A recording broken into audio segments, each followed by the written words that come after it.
Pancasila. 1. Ketuhanan yang Maha Esa. 2. Kemanusiaan yang adil dan beradab. 3. Persatuan Indonesia. 4. Kerakyatan yang dipimpin oleh hikmat kebijaksanaan dalam permusyawaratan perwakilan. 5. Keadilan sosial bagi seluruh rakyat Indonesia.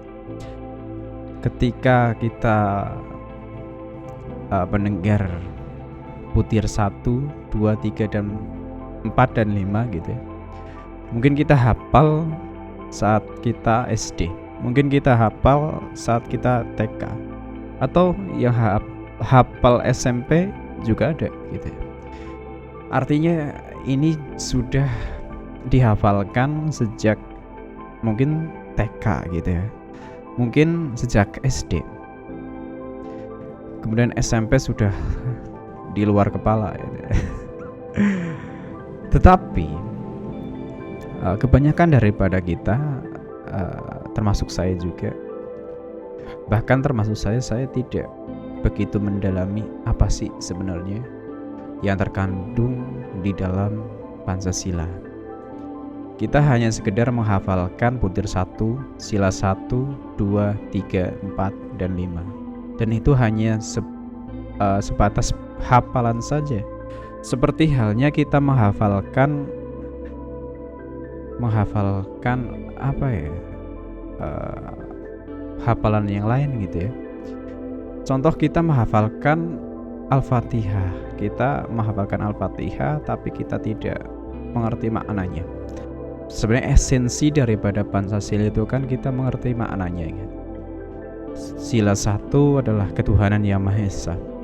Tetapi sebenarnya kita bisa membahasnya daripada sila kelima terlebih dahulu, yaitu kurang lebih seperti ini. Ini saya dapatkan insight ini daripada beberapa kali penjelasan dari Ustadz yang saya menjadi rujukan gitu ya, yaitu Ustadz Felix Xiao. Keadilan sosial bagi seluruh rakyat Indonesia akan tercapai ketika kerakyatan yang dipimpin oleh hikmat kebijaksanaan dalam permusyawaratan dan perwakilan. Maksudnya apa? Hikmat kebijaksanaan gitu. Kita mungkin hafal gitu ya sejak SD, sejak SMP. Kerakyatan yang dipimpin oleh hikmat kebijaksanaan gitu ya. Tetapi kita nggak ngerti maksudnya apa sih gitu loh. Kerakyatan yang dipimpin oleh hikmat kebijaksanaan itu artinya adalah rakyat yang dipimpin oleh pemimpinnya gitu loh. Hikmat yang bijaksana dalam permusyawaratan dan perwakilan. Kemudian kerakyatan yang dipimpin oleh hikmat kebijaksanaan dalam permusyawaratan dan perwakilan ini akan tercapai ketika adanya persatuan Indonesia. Gitu ya. Jadi kerakyatan ini akan rapih, kerakyatan ini akan baik ketika dipimpin, dan pemimpin juga bijak ketika adanya persatuan Indonesia. Ketika Indonesia terpecah belah, maka tidak akan bisa diharapkan adanya kepemimpinan yang baik. Artinya pemimpin yang bijak dan rakyat yang patuh gitu loh. Ketika tidak persatuan Indonesia, maka tidak akan ada kerakyatan yang patuh dan pemimpin yang bijak gitu ya. Kemudian persatuan Indonesia, ketika semua masyarakat Indonesia, semua bangsa Indonesia bersatu, itu ada ketika kemanusiaan yang adil dan beradab. Ketika kemanusiaan yang adil dan beradab, maksudnya apa? Maksudnya adalah manusia itu menjadi manusia gitu loh. Ketika manusia menjadi manusia, itu baru terbentuklah persatuan Indonesia. Ketika manusia memang benar-benar adil dan beradab, ketika mereka benar-benar seperti manusia, ketika mereka merasa seperti manusia, baru terbentuklah persatuan Indonesia. Saling menghormati, toleransi dan tidak mementingkan kepentingan kelompok. Itulah seharusnya manusia menghormati hak-hak yang lain gitu loh maksudnya. Kemudian kemanusiaan yang adil dan beradab akan terbentuk ketika manusia menjadi manusia itu akan terbentuk ketika mereka merasa memiliki Tuhan, ketika mereka merasa menjadi hamba.